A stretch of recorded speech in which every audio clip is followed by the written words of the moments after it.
I am thrilled to be with you today. Well, don't take that too personally. It's not really you. I'm thrilled to be with anyone after the last number of months and the crazy year that we've had. But I'm especially happy to be here. I know that we are, I think I learned a new term that we're phygital. Is that right? That we're both physical and digital. And so I want to welcome all of you online. I'm so glad that you're with us, and I'm glad that you're here for the conclusion of the conference. But I'm especially grateful to all of you here, my new FILO friends that I've gotten to meet in person. I've enjoyed the interactions that we've had and the time that we've been together in the last day and a half. I will not recognize you later when we have our masks off, but I still think we've made some really good personal connections, and I look forward to seeing you in the future. I spend my life working with leaders and teams, helping them be more effective and fulfilled. And so I've chosen to spend my time with you talking about something that they all hate. How's that sound? Busy work. Right? Maybe that's not a great idea. Maybe that's not the way you should choose your topic for a keynote address, because just hearing busy work, I know, affects us viscerally. You hear that and you kind of unconsciously groan and start rolling your eyes. Some of you are doing it right now.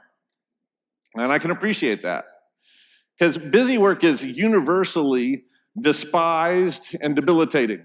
Nobody likes busy work. We've all experienced it. It has a way of sort of limiting us or making us lesser versions of ourselves. It's discouraging, right? It's the ultimate initiative and innovation killer, and it's like a volunteer repellent.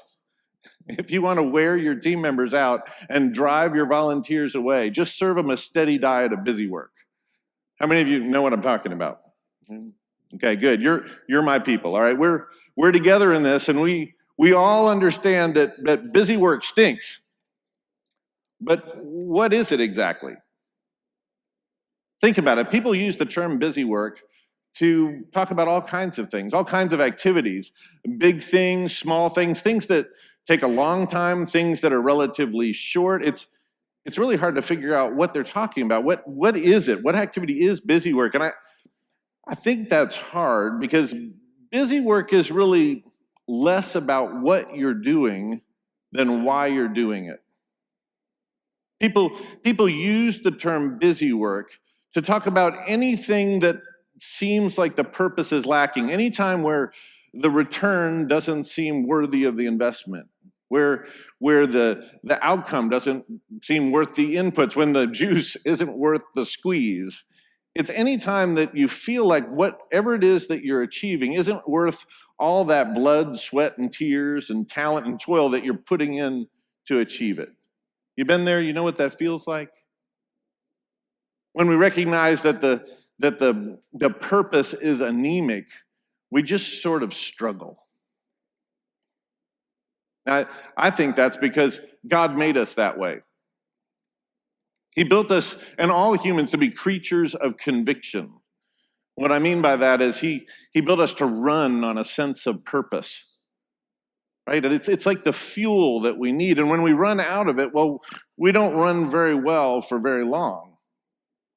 Years ago, a man discovered this. His name was Viktor Frankl, and he was actually a prisoner in a Nazi concentration camp during World War II. He wrote about his experiences in a book called Man's Search for Meaning. You may have read it, or you may want to pick it up later. And he wrote about being in this camp and trying to figure out what was it that made the difference between life and death.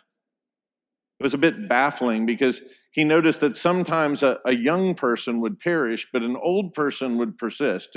A strong person might die, but a weak person would live. And it didn't seem to make any sense. And he kept observing this until he hit upon the crux of the matter. And it was all about purpose.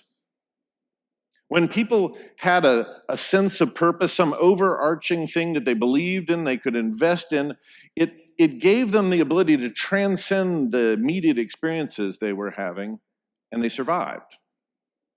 But when somebody lacked that overarching sense of purpose, it was like they were overwhelmed by their immediate toils and terrors of being in that place, and they often perished.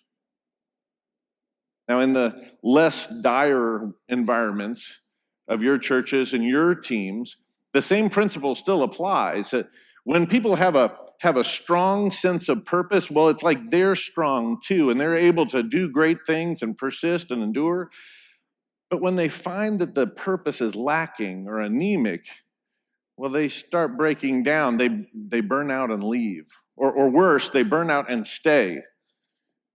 Contrary to popular opinion, people don't burn out from too much to do, but from too little reason to do it. They need a sense of purpose in order to keep moving forward and keep giving themselves to the task. So if you want to pump up your people, you've got to pump up the purpose. You've got to give them a good reason to do what they're doing. If you want to transform busy work into worthy work, you have to draw their attention to a compelling purpose. Think of it this way. If you want your people to be their best and give their best, then you've got to help them understand that what they're doing is ultimately accomplishing something that's worthy of their best. It's all about harnessing the power of purpose. So I've got a few minutes with you, and I want to give you a couple ideas of things that you can do to harness the power of purpose in your teams, whether you're the leader of the team or another team member, so that you can help transform busy work into worthy work. All right, it's going to be easy to keep track of what I'm saying. I've just got two major practices I want to introduce to you. The first one is going to be easy. Get ready to write it down. It's don't be shy of the why. I know it rhymes. It's kind of cute, right? That's the kind of thing that people like me say on stages like this so that you'll remember it. And I know it's sticky, so you won't forget. So don't be shy about the why. You know, at the center of any sort of collaboration, anytime leaders and teams are interacting together, three questions sort of swirl around. That's, what are we doing? How are we going to do it? And why should we do it? What, how, and why? But of these three, why is by far the shyest. What and how are noisy by nature. I mean, they're boisterous. They're always pushing their way into things. They're prominent in to-do lists and timesheets and everything. You can't miss them, and they're always commanding attention. But why is it's like a wallflower. It sits over there in the corner of the room, waiting for someone to invite it into the conversation. Now, that's dangerous. It's dangerous that why is so shy, because look, what and how might be the wheels of your organization's or your team's progress, but why is that fuel on which its people run? And so if why doesn't enter the conversation, it's really easy for it to get drowned out altogether. In fact, it's insidious that sometimes this thing that your team members need more than anything else to thrive is so fragile and easily put off by the din of the work itself. In fact, it's easy, if you're not careful, for the work to eclipse the worth.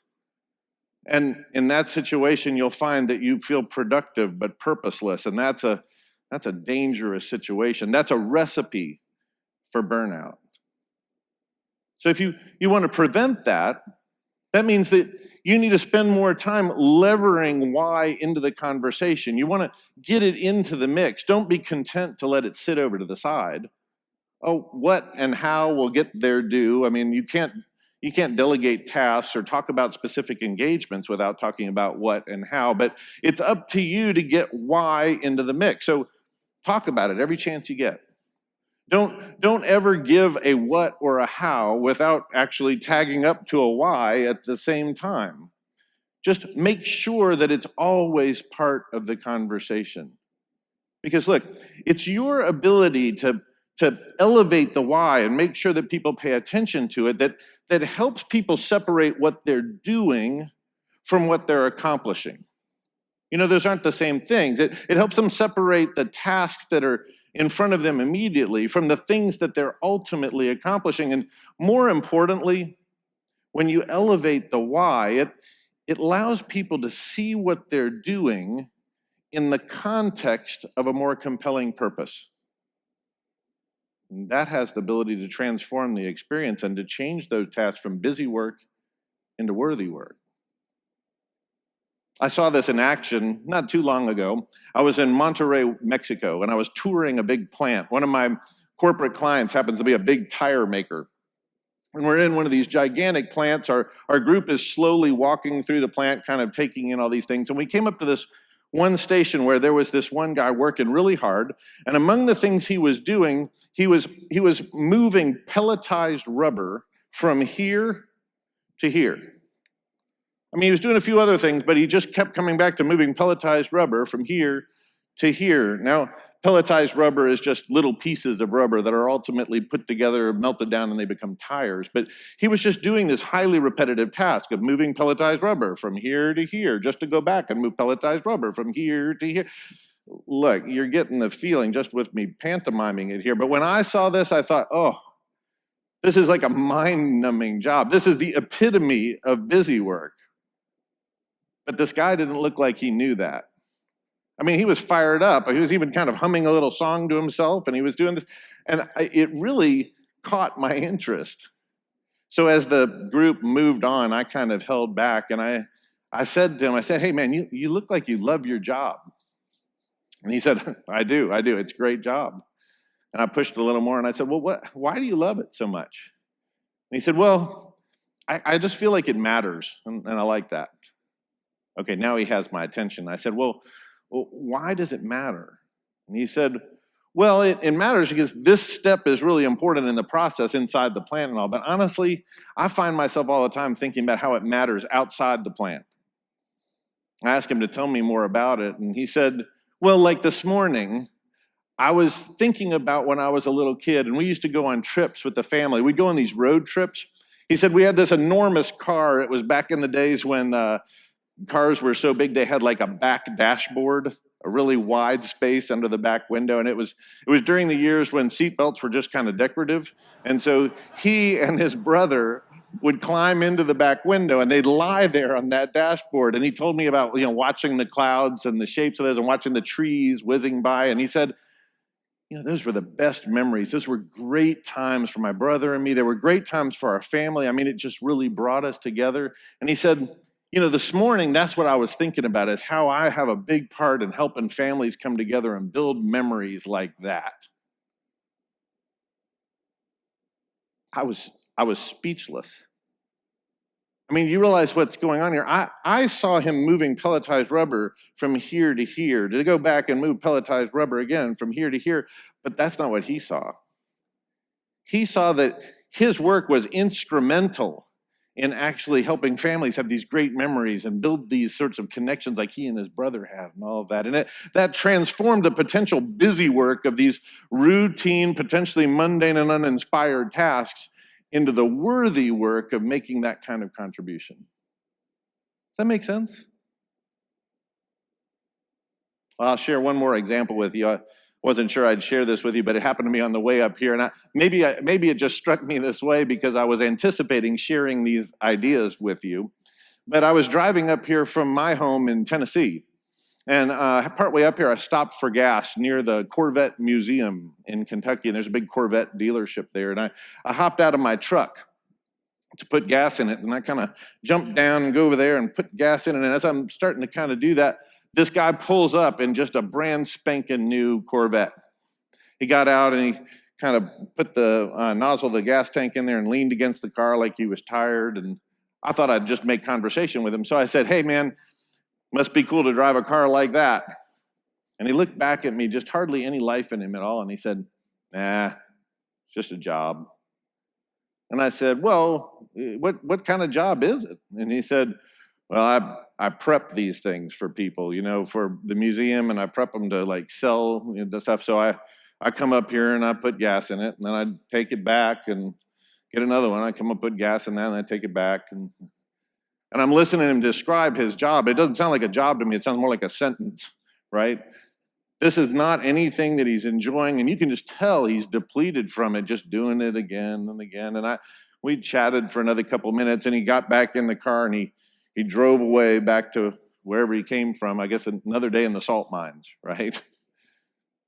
Well, I walked over and I finished pumping my gas. I put it in and I kind of hopped over and jumped up in the car, and I realized, a big difference in my behavior and my experience and his You know, we were both doing the same thing. I mean, we were both pumping gas into our vehicles and all, but clearly he was having a different experience than I was because, what he was accomplishing had nothing to do with a worthy why. He was just doing the job, filling it up with gas to go fill it up with gas again. And correspondingly, it just was busy work, depleting and mind numbing. But when I was putting gas in my vehicle, it was a whole different thing because you know why I was doing it? I was doing it to get to you. Right? I was excited about being here. I saw pumping gas, as menial and simple as that is, I saw pumping gas as instrumental to the great purpose of getting to be here and experience FILO and connect with all of you.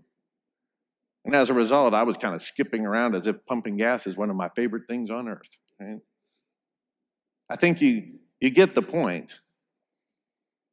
That if you want to transform busy work into worthy work, you can't be shy about the why. You've got to lever it into the conversation. You have to make it as big as you can because in your job, you've got your own rubber to move. You've got your own gas to pump. You've got to-do list full of things that in and of themselves may not be particularly inspiring, but your ability to look past those or your ability to pitch a really compelling why and a worthy purpose enables people to see those things in the context of a compelling why. And it can transform those things from busy work into worthy work. Well, as you get this idea that the secret of transforming busy work into worthy work is really all about harnessing the power of purpose, I want to throw one more thing at you. So the first idea was to not be shy about the why. The second thing I want to talk about has to do with how you motivate people, how you motivate your team. And I want to encourage you to motivate on the worth load, not the workload. Motivate on the worth load, not the workload. See, there's this interesting thing about being creatures of conviction, and that is that we roam around all the time kind of with a calculator going, where we're trying to decide what we're going to do based on what we find worthy of our efforts. We want to engage the sorts of things that are worthy of us. So we're always calculating what it's going to cost and what we're going to get out of it. It's like we're thinking about the investment, we're thinking about the return or the cost and the value. You get where I'm going here? And what we're ultimately looking for is a good deal. A situation where the equation is imbalanced. Well, it might be balanced, but we're hoping for it to be imbalanced, where it's in the interest of getting more for what we give. Now, marketers aren't oblivious to this. You can see it in all kinds of advertising. I bumped into it the other day when I was up at the hour when all the infomercials come on. And instead of turning them off this time, I kind of dove into them. And I got to admit, it was kind of a new experience. I learned so much about like stain removal and slicing things and the wonders of nonstick cooking, okay? And because I stuck to it, at one point, I found myself just really impressed with all these pitchmen and pitchwomen that were selling these products. I mean, they were really good. I found myself thinking, I really do need a fancy gizmo so that I can pull the weeds in my yard the correct way, right? I think I would be more fulfilled if my kitchen knives could saw a brick in half. Right? They were really getting to me. And in fact, at the end of this one advertisement for knives, they just about had me. I mean, I had my credit card ready because operators were standing by. And I was ready to do something about it. Now, here's the interesting thing. They got me to that point. They got me ready to move by showing me that it didn't cost very much. I mean, honestly, when I was doing that calculation, I wanted to move in that direction, not because I thought the knives were so great and so valuable, but because they had consistently reduced the cost until it was so low, I almost couldn't resist. It started at like $19.95. By the end, it was $9.95, and they just told me that if I act now, they'll throw in a whole new set for free. Right? So you get where I'm going here. They created that equation to move me in that direction, not because I thought the knives were so great, but because the cost was so low. Now, that might be a great thing for online pitchmen and pitchwomen, because they don't have to worry about buyer's remorse. You know, they just want you to use your credit card and buy it. They're not really worried about any interaction after that. But those of you that are leaders, you're salespeople too. You're selling people on your ideas or the prospect of a great future. And when you're selling people on those things, you know, you can't afford for them to have buyer's remorse. It's not just this transaction, this motivation moment that matters, because you know there's going to be another one soon and another one after that. And somehow you have to worry about accidentally getting the work at the expense of the worth. So let me encourage you, when you want to move people to step into challenges, to rise to new things or make a big change, don't tell them why it won't cost very much. Tell them why it's worth everything they've got. Don't motivate them by working on the cost side of that equation. Instead, work on the value side and pump up the purpose, because when you can convince somebody that this is truly worthy, they'll give generously and enthusiastically of all their talents and their time, their energy and attention. And in so doing, you cultivate more than their actions and their work. You cultivate a sense of worth and purpose that sustains them and makes them strong and helps them persist. Well, my time's about up. So let me conclude by practicing what I preach. Let me model this a little bit for you by trying to pump up the purpose and reminding you that yours is truly worthy work. You're in a rough spot. Many of you are in thankless jobs. So let me start out by saying thanks, because you are probably pretty content that you're not up here where I'm standing. You'd just as soon be behind the booth, behind the wings, in the control room and all, and that's great because we need you there. But you know what's difficult about that? It means that you're in roles where the better you do your job, the less people realize there was even a job that needed to be done. You know that feeling? Well, I want to speak to that just for a minute and say thank you, because all those hours you spend or those times that you feel like you might not be recognized or invisible, those are really important things. All those things sitting in your to-do list that in and of themselves might not inspire you, or they might be very routine, where you're taping the stage, you're setting the cues, you're moving the lights, you're making sure the cord's right, you're moving equipment, you're preparing props. How much do all of you love when somebody like me says, hey, I'm going to need some props, right? All of those things that could be the tedious pieces of busy work in your day, they're not. They're important because they're not really just items on your to-do list. They're vital contributions to a universal spiritual battle. Does that sound a little crazy? Sound a little over dramatic, over the top? Maybe, but it's true.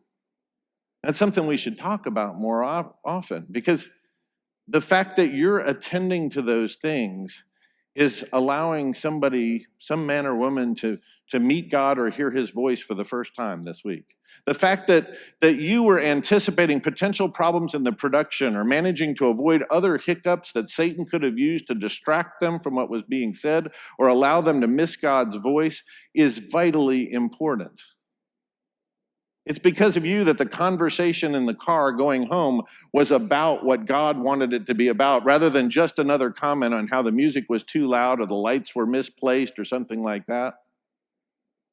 I just want for a moment to recognize and draw even your attention to the laudable purpose that's behind your everyday activity. I don't want to let the work eclipse the worth for this moment, because when you recognize that your attention to the graphics, to the technology, to the equipment, to the physical aspects, and a million other little tasks, when you realize that that's actually enabling people to more meaningfully connect with God and one another, well, that's a why that can redeem all that what and how that's filling your to-do list. It's the kind of purpose that can transform the busy work of having to be the first in and the last out into the worthy work of advancing Christ in his kingdom. So as we finish here now, we transition from my remarks into the finale, the celebration for this year's conference, and then we all head back home. my prayer for you is for big, wise, and worthy work. But I'd like to take a moment to pray for you. Father, we come to you grateful for the roles that we have, the opportunities we have to contribute to your work. It's baffling to me, but I'm grateful that you've chosen to include us in your grand plan and your great purposes. But Lord, I ask that you would give us eyes to see and ears to hear through the din of our daily work so that we can actually recognize the part that we're playing and that we might not feel like these things are busy work, but instead are the contributions to a greater plan. Lord, fill us with a sense of purpose that we might give the best that you've given us to the tasks on our plate. I ask that you'd fill us with big, wise, and worthy work, and that we would serve well, that we'd rise to the level that you called us to, and that we would serve your purposes well. In your name.